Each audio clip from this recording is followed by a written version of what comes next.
Boa tarde, estamos aqui no Faixa de Cobertura. Estou aqui com meu amigo Gabriel Augusto, com meu amigo Thiago, também conhecido como Mbappé. E vamos agora debater sobre questões esportivas. Vamos aqui pela primeira pergunta que a gente fez para os entrevistados, que seria qual a opinião deles em relação a brigas de torcidas organizadas.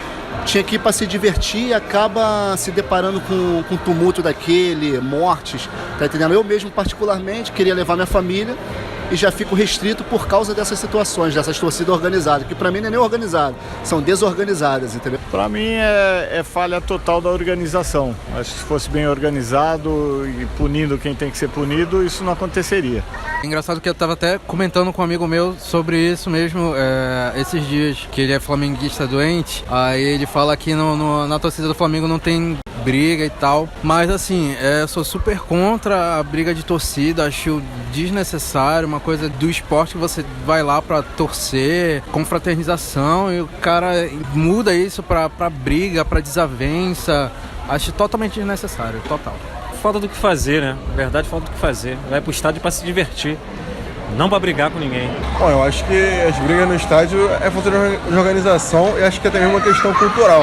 Porque muito antes, os hooligans foram praticamente banheiros na Inglaterra, uma questão que acabou, e aqui no Brasil prossegue, e vai além, porque a organizada ela não tá só na questão da torcida. Mas, por exemplo, a gente viu aí há pouco tempo o presidente da torcida organizada do Palmeiras, ele sendo preso aí por envolvimento com outras coisas ilegais, mancham o futebol. Como muitas pessoas falaram, uma torcida desorganizada. Não organizada.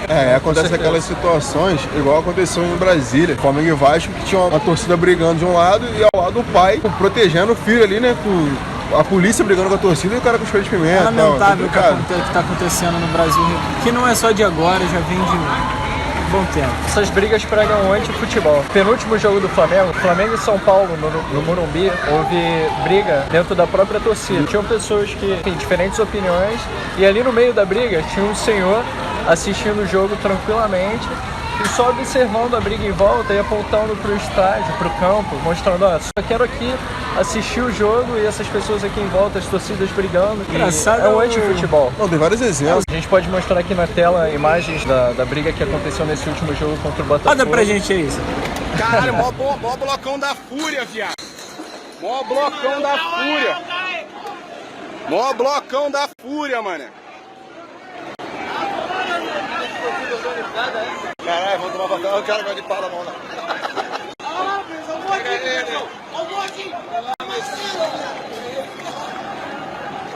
Caralho, agora os caras do Flamengo botou eles pra correr, viado.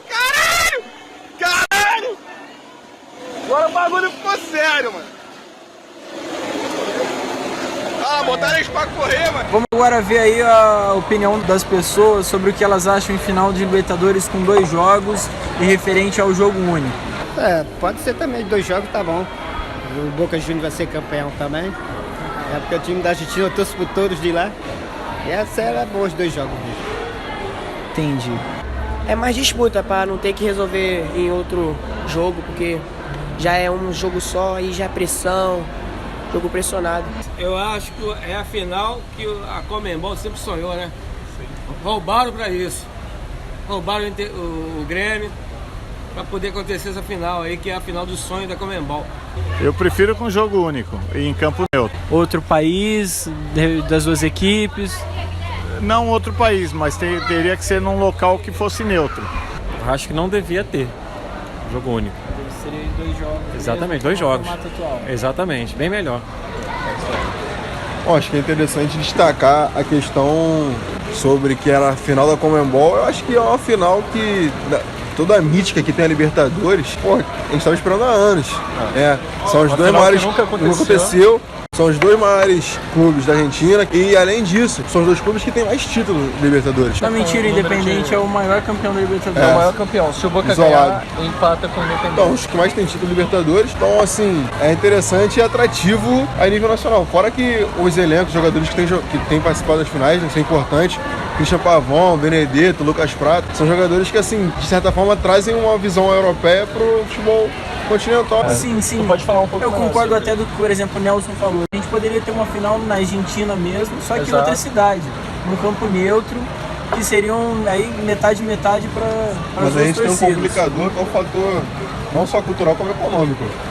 Estabelecer uma final única. Mas eu aqui, digo, poderia ser uma final entre esses dois times no estádio, por exemplo, do Estudiantes ou do Independente. Mas Não, uma final isso única porque aqui são é dois complicado. clubes da Argentina. Sim, é uma final sim. única muito complicada, porque a logística que se tem para botar uma final em qualquer país da América do Sul, independente de qual sejam os times que vão para a final, é muito mais difícil. Porque você pega país de altitude, você pega país que faz mais calor, você vem pro Brasil, vai botar um jogo, sei lá, 3 horas da tarde no Maracanã, no final do ano, em novembro, não tem condições. E lá fora, assim, a questão financeira também facilita muito, é muito mais fácil e muito mais barato você sair de um país e pro outro assistir o jogo. Até você nem usa avião, as pessoas vão de trem. E assim, tem torcedor que acompanha o ano todo o time na Champions, né? Viajando. Aqui não, o cara vai ter que pegar avião, subir cidade, altitude, o próprio time. Bom, agora vamos então ver aí a votação referente às camisas da NBA. A opinião aí do público sobre as camisas que estão mais sendo vendidas, né? A gente fez essa enquete, vamos ver a opinião Quais foram aí as da três galera. camisas? As 3 camisas seriam do Brooklyn Nets, né? Em homenagem ao Notorious Big.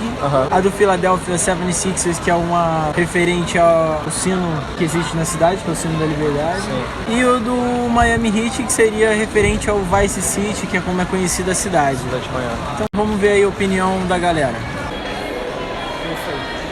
De Filadélfia? Então Filadélfia. Filadélfia. Então seria mais um voto pro Filadélfia. Filadélfia. Primeira. A cinza. A cinza. Bem mais bonita. A segunda seria do Brooklyn. Gostei dessa. Então mais um voto pro Miami. E agora aqui pro chefe, ó. Tem que botar minha lupa. Gostei da cena. A cinza. Mais um voto então pro Filadélfia. São mais bonitos. Do Brooklyn. Então mais um voto pro Brooklyn. A primeira, Essa? Isso. Ok. Eu gostei dessa. Do Brooklyn, então. Mais um voto, então, aqui pro Brooklyn. A segunda, essa é do Brooklyn. Acho que é interessante também até essa ligação, não só do esporte, mas também na interação com a comunidade. Eu acho que isso é uma coisa que a NBA faz que é muito bacana e que eu acho que poderia trazerem essa identificação até pro futebol. Bem bacana essa interação esporte com o público. Então a camisa vencedora pelo voto popular foi do Brooklyn. Agora vamos então para a última opinião da galera, né? A gente vai acompanhar aqui o que eles acham sobre a valorização e a desvalorização dos jogadores, né? Vamos aqui acompanhar então a entrevista da galera e a gente dá a nossa opinião. Eu acho que agressividade, né? Desonestidade, eu acho que isso atrapalha muito. Então, mas você acha que o atleta tendo projetos sociais ou ele sendo filmado em balada, isso pode interferir no valor dele? Sim, interfere. Se for coisa negativa na boate, eu acho que desvaloriza sim. Eles ganham pra isso, né? É o trabalho dele e tem que ser isso mesmo. Não é certo não é certo não. Por exemplo, meu filho ele é atleta, ele tá jogando, tá no futsal, é sub-9, mas ele tem que ter um bom exemplo dos que estão lá em cima. O potencial, né? O potencial do jogador, né? Se ele der condições de ritmo de jogo, ou seja, manter a sua constante, ele sempre será valorizado. Mas se ele der uma caída, o salário irá baixar, né? E você acha que o extracampo influencia no jogo do jogador? Fora de campo, é isso que você fala? Pô, com certeza. Muito, né? Acho que a conduta ética dele é um exemplo do que pode refletir diretamente. Os jogadores são exemplos, Perdigão, Adriano, Aloysio Chulapa, os caras que já se aposentaram, que têm uma certa fama de festeiros, né? Ronaldinho. E isso aí é exaltado como, esse que é o jogador raiz, esse que é o jogador que faz o futebol diferenciado. Assim, Romário. Se o cara tá aposentado, tudo bem. Agora, atleta em atividade é muito complicado, né? A gente vê aí, tem o caso do James Rodrigues, que quando tava no Real Madrid, ele foi pego em blitz, bebendo de madrugada. E logo depois ele não durou no Real Madrid, então porque ele foi emprestado pro Bayern, né? É o tipo de coisa que hoje muda. E realmente, que até foi falado na entrevista, é reflexo pra molecada que tá vindo aí jogando bola agora.